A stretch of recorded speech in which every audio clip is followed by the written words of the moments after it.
this may not be for you. Trust me, it may not be. If you are secure in your relationship, if you have the support that you need, if you are just good, then it's not for you. But how about those wives who are still trying to figure out, why did I get married? Yes, many persons have asked, where did labor-free wives come from? What's the history behind it? How did you get here?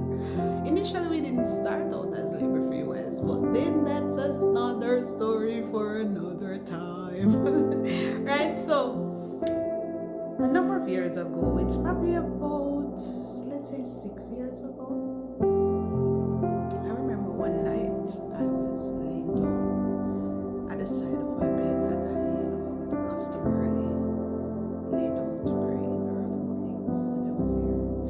And the Lord was sharing with me some things concerning my husband and my marriage. And I'm like, God, this is not my life. This is not my husband.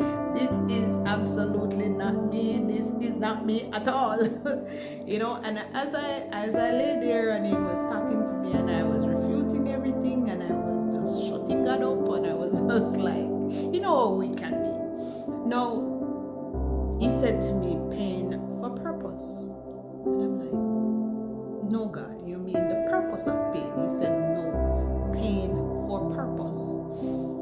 And it was not long after that I had an experience, and it broke me. It literally, there was nothing that could have prepared me for what I experienced.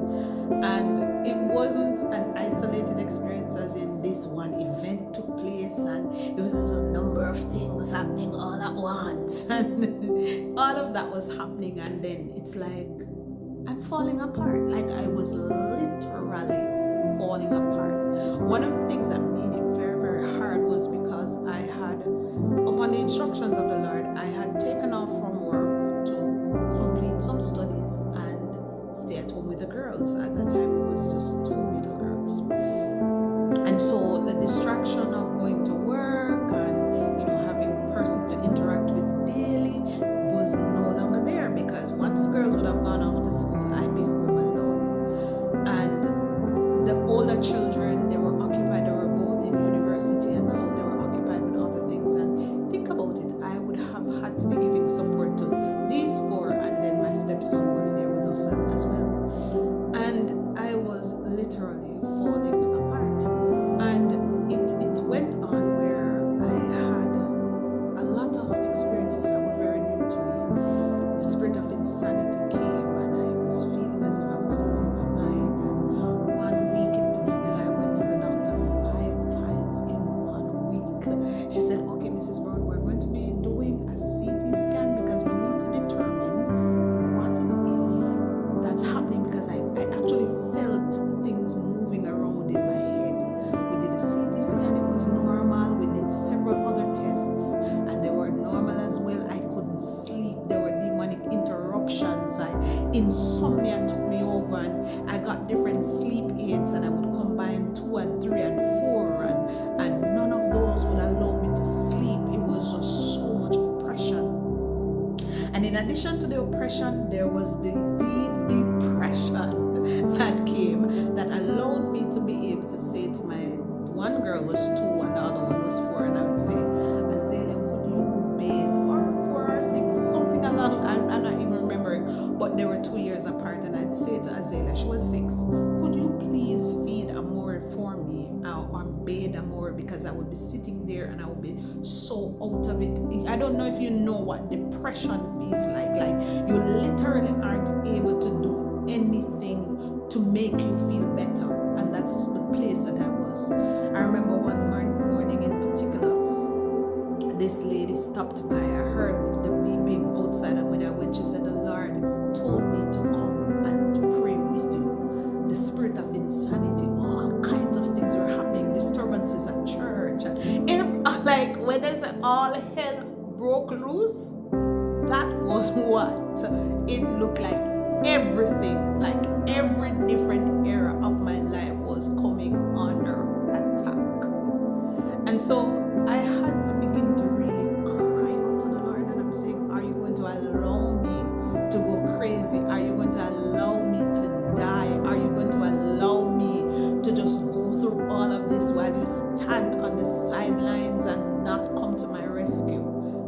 correct you. I knew nothing. I had no history of what marriage should look like. I had no history of sitting down in a particular counseling setting and recognizing that what I was experiencing was possible at all. This was all new to me, right? And so this is one of those things that I've come to recognize over time, that comes with you being that person that is responsible for breaking generational curses, for breaking negative generational patterns. Marriage is no thing that it's not a one-time event. It's very, very spiritual. Marriage is spiritual. Marriage is something that takes place not only in the natural but in the realm of the spirit, and it is recorded. It's something that not just the angels rejoice about, but it's something that stirs the demonic realm to come out in all of their elements.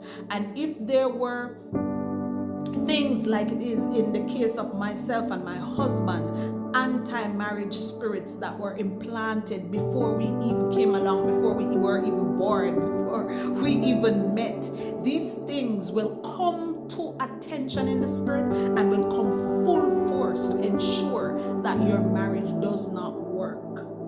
And so you have to be mindful of that. So when I give counsel now to women and men who are preparing to go into the space of marriage, I don't only talk about, yes, it's nice to tell your wife, you must be able to, do all of those little wifely things and be able to ensure, you're able to communicate, and you must be able to, dress in a particular way to always keep his attention. And, I do all of that, and all of that is nice. But one of the things that I would like to say to you as you prepare for marriage is ensure that you are able to pray. Yes.